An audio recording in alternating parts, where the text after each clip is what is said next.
আনারসের সুস্বাদু পোলাও তৈরি করছি, একদম নিরামিষ। হ্যালো বন্ধুরা, সম্পাস ক্রিয়েশনে আপনাদের সকলকে স্বাগত।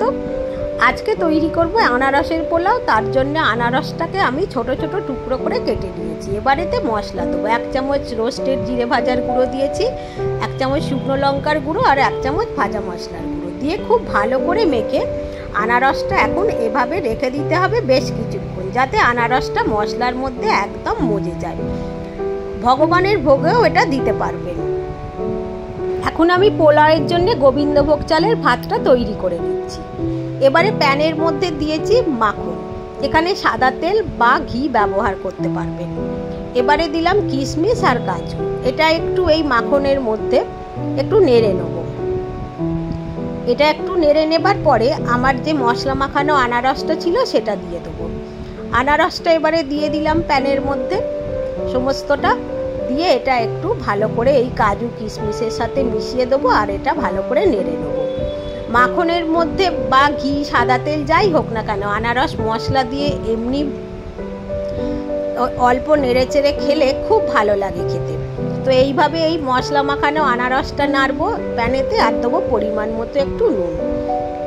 এভাবে খানিকক্ষণ এটা নাড়তে হবে, যে আনারসের মধ্যে যে একটা জল আছে সেটা একটু যাতে শুকিয়ে যায়। তো এখন আমি এটা লো টু মিডিয়ামে রেখেছি। গ্যাসটা কিন্তু একদম বেশি হাই করলে এটা পুড়ে যাবে। এটা একটু আস্তে আস্তে করে নিলেই এটা হয়ে যাবে। এটা এখন হয়ে গিয়েছে।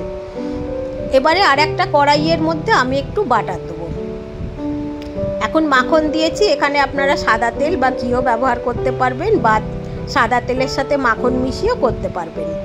এখন মাখনের মধ্যে আমার যে তৈরি করা গোবিন্দভোগ চালের ভাতটা ছিল সেটা দিলাম। ভাত কিন্তু একদম হাফ সিদ্ধ করবেন আর একদম বেশি সিদ্ধ করবেন না। এবারে আমি সেই মশলা মাখানো যে আনারসটা ভেজেছিলাম, কাজু কিশমিশ এগুলো সব দিয়ে দেবো। যে ভেজানো জলটা ছিল আনারসের সেটা দিয়ে দিলাম মশলা দেয়া। এখন একটু আমি চিজ গ্রেট করে দিচ্ছি। এতে চিজটা দিলে অদ্ভুত সুন্দর খেতে হবে, এত অপূর্ব খেতে লাগবে। বিশেষ করে যারা চিজ ভালোবাসেন তাদের তো খুবই ভালো লাগবে। এখন আমি এই চিজটা গ্রেট করে দিচ্ছি এখানে। এবারে চিজটা সমস্ত দিয়ে দিলাম।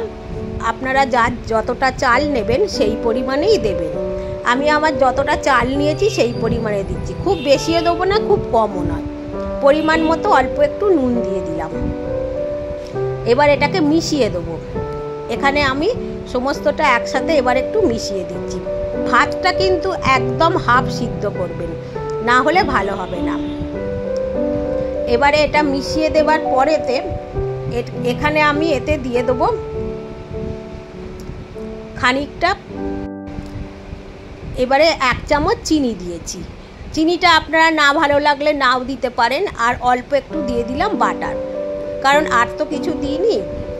এবারে এই বাটার আর চিনি এই সমস্ত কিছু একসাথে খুব ভালো করে মিশিয়ে দেবো।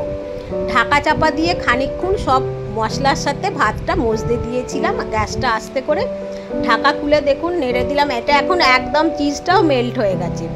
এবারে এতে দেবো একটা উপকরণ, সাদা গোলমরিচের গুঁড়ো। 2 চামচ আমি এখানে দিয়েছি। সাদা গোলমরিচের গুঁড়োটা দিলে অসম্ভব সুন্দর খেতে হবে।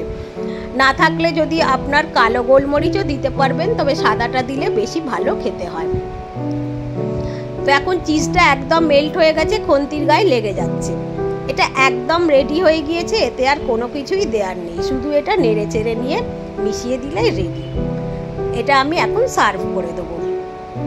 বন্ধুরা, আপনাদের যদি আমার এই রেসিপিটি ভালো লাগে তাহলে অবশ্যই আমার চ্যানেলটিকে সাবস্ক্রাইব করার অনুরোধ করব।